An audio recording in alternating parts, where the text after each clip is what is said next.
മലമ്പുഴയിലെ LDF സ്ഥാനാർത്ഥി Shri A പ്രഭാകരനാണ് നമ്മോടൊപ്പം ചേരുന്നത്. തുടർച്ചയായിട്ട് ഇടതുപക്ഷത്തിന് വലിയ ഭൂരിപക്ഷം തരുന്ന മണ്ഡലമാണ് മലമ്പുഴ. 20,000 ഏറ്റവും ചുരുക്കമാണ്. എന്താണ് ഇത്തവണത്തെ പ്രതീക്ഷ? ഇത്ര അതിൽ കൂടുതൽ ഭൂരിപക്ഷം കിട്ടും മലമ്പുഴയിൽ. കാരണം ഈ LDF ഗവൺമെൻറ് രാജ്യത്തെ ജനങ്ങൾക്ക് കൊടുത്ത വാഗ്ദാനങ്ങളെല്ലാം നിറവേറ്റിയിട്ടുണ്ട്.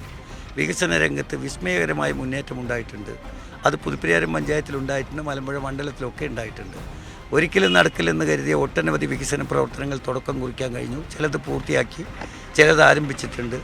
അങ്ങനെ നടത്തിയതുകൊണ്ട് തീർച്ചയായും ജനങ്ങൾക്ക് നേരിട്ട് അറിയുന്ന കാര്യങ്ങളായതുകൊണ്ട് തീർച്ചയായും ഇടതുപക്ഷം വൻ ഭൂരിപക്ഷത്തിൽ ജയിക്കും. രാഷ്ട്രീയ സാഹചര്യങ്ങൾ വളരെ വ്യത്യസ്തമാണ്. എന്ത് വ്യത്യസ്തം? ഇത്തവണ VS അച്യുതാനന്ദൻ്റെ ഒപ്പമുണ്ടായിരുന്ന A സുരേഷ് കോൺഗ്രസിൻ്റെ സ്ഥാനാർത്ഥി അവിടെ മത്സരിക്കുന്നു. കഴിഞ്ഞ 2ാം സ്ഥാനത്തെത്തിയ ശ്രീകൃഷ്ണകുമാർ വീണ്ടും മത്സരിക്കുന്നു. ഈ രാഷ്ട്രീയ നീക്കങ്ങളെ എങ്ങനെ കാണുന്നു? VSൻ്റെ എന്ന് പറഞ്ഞാൽ ഞാൻ VSനോടൊപ്പം ഉപ്പോളം വരുമോ ഉപ്പിലിട്ടത്. ഇത് ശമ്പളം വാങ്ങിയിട്ട് ജോലി ചെയ്തവനാണ് ഇപ്പോൾ UDFൻ്റെ സ്ഥാനാർത്ഥി. മനസ്സിലായ? അപ്പോൾ ഈ 20 കൊല്ലക്കാലം VSനോടൊപ്പം പ്രവർത്തിച്ച അന്ന് VS ആദ്യം 2001 ഇവിടെ വരുമ്പോൾ കൂടെ ഉണ്ടാകാൻ ഞാനേ ഉണ്ടായിട്ടുള്ളൂ. അങ്ങനെ 20 കൊല്ലം അദ്ദേഹത്തിൻ്റെ പ്രതിനിധിയായി പ്രവർത്തിച്ച ആളാണ് ഞാൻ.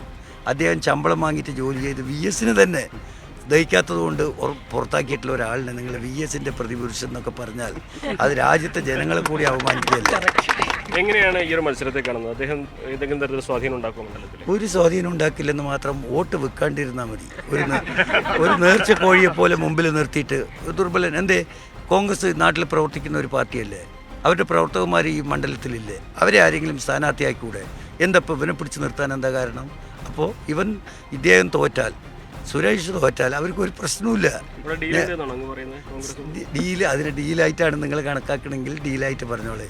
അതിപ്പോൾ പിണറായി സഖാവ് പറഞ്ഞ പോലെ പൂരപ്പറമ്പിലെ പോക്കറ്റടിക്കാരൻ പോക്കറ്റടിച്ച് ഓടുമ്പോൾ അതാ കള്ള എന്ന് ഓടുമ്പോൾ ഡീലുണ്ടാക്കിയവരാണ് മറ്റുള്ളവർ ഡീലെന്ന് പറയുന്നത്. അതിന് നമുക്കിപ്പോൾ എന്ത് ചെയ്യാൻ കഴിയും? തെരഞ്ഞെടുപ്പ് കാലത്ത് എന്തും പറയാനുള്ള ഒരു ലൈസൻസ് ഉണ്ട് എന്നതാണ് ഇപ്പോൾ UDF ആയാലും BJP ആയാലും നടത്തുന്നത്. നടത്തിക്കോട്ടെ, അതൊന്നും ഞങ്ങളെ ഏശാൻ പോകുന്നു. BJP കഴിഞ്ഞ 50,000 വോട്ടുകൾ നേടി. എങ്ങനെയാണ് അവരുടെ വളർച്ച? ഞങ്ങൾ 76,000 വോട്ട് നേടിയല്ലോ. അപ്പോൾ പിന്നെന്താ പ്രശ്നം? വളർച്ച എന്ത് വളർച്ച എന്നാണ് നിങ്ങൾ പറയുന്നത്? മുൻ തെരഞ്ഞെടുപ്പുകളെ അപേക്ഷിച്ച് കഴിഞ്ഞ തെരഞ്ഞെടുപ്പിൽ അവർക്ക് കൂടുതൽ വോട്ട് കിട്ടി. അത് എങ്ങനെ കാണുന്നു എന്നാണ് ചോദിക്കുന്നത്. അതിപ്പോൾ BJP എന്ന് പറയുന്ന രാഷ്ട്രീയ പാർട്ടി കേരളത്തോട് ഒരു ശത്രുതാ മനോഭാവത്തോടു കൂടിയാണ് പെരുമാറുന്നത്. കഴിഞ്ഞ 2 ബഡ്ജറ്റിലും നിർമ്മലാ സീതാരാമൻ ഈ നമ്മുടെ കേരളം എന്നുള്ള പേര് പോലും പറഞ്ഞില്ല. അങ്ങനെയുള്ളവർക്ക് ആർക്കെങ്കിലും വോട്ട് ചെയ്യൂ കേരളത്തിൽ? ആ അനുഭവത്തിൻ്റെ അടുത്ത് മുണ്ടക്കൈ ചൂരൽമല ദുരന്തം ഉണ്ടായി 10 പൈസ സഹായിക്കാത്തവർ, അവർക്ക് ആരെങ്കിലും വോട്ട് ചെയ്യൂ? UDF ആണെങ്കിൽ അതിൻ്റെ പേരിൽ പണം പിരിച്ച് വായിട്ടിട്ടു. എവിടെ പണം എന്ന് ചോദിച്ചുകൊണ്ടിരിക്കുന്നുണ്ടല്ലോ. അതിനൊന്നും നാളെ ഇതുവരെ മറുപടി പറഞ്ഞിട്ടില്ലല്ലോ. ഇവിടെ അതാണല്ലോ അതിൻ്റെ വസ്തുത. അതുകൊണ്ട് ആൾക്കാർക്ക്, ജനങ്ങൾക്ക് നന്നായിട്ട് ജനങ്ങൾക്ക് മുമ്പിൽ വികസന തുടർച്ചയാണ് മുന്നോട്ട് വയ്ക്കുന്നത്. പിന്നെന്താ, ഒരുപാട് വികസനം. ഒന്നല്ല, നിങ്ങൾ നോക്കിയോ, മുട്ടുകൊളരിയിൽ നിന്ന് വരുമ്പോൾ നിങ്ങൾ വള്ളിക്കോട് റോഡ് കണ്ടോ? അപ്പോൾ മറ്റേ കിണാവല്ലൂർ വരെ ഇവിടെ 4 കോടി, അവിടെ 5 കോടി, 9 കോടി ഉറുപ്പ്യ ചെലവ് ചെയ്തിട്ട് പഞ്ചായത്ത് റോഡ് നേരെയാക്കിയ കാലം മുമ്പുണ്ടായിട്ടുണ്ടോ? IRTC റോഡ് 3 കോടി ഉറുപ്പ്യ. ഇവിടെ നിങ്ങൾ ആകാശം മുട്ടുന്ന രീതിയിലുള്ള വാട്ടർ ടാങ്ക്, ഇതൊക്കെ ഇപ്പം ഉണ്ടായതല്ലേ? സ്വന്തമായി സ്ഥലമുള്ള എല്ലാവർക്കും അംഗനവാടി, എന്തൊക്കെ വികസന പ്രവർത്തനങ്ങൾ. പഞ്ചായത്ത് റോഡ് വരെ എത്ര കോൺക്രീറ്റ് ടാർ റോഡുകൾ ഉണ്ടാക്കി. അപ്പോൾ അതിൻ്റെയൊക്കെ നേട്ടം.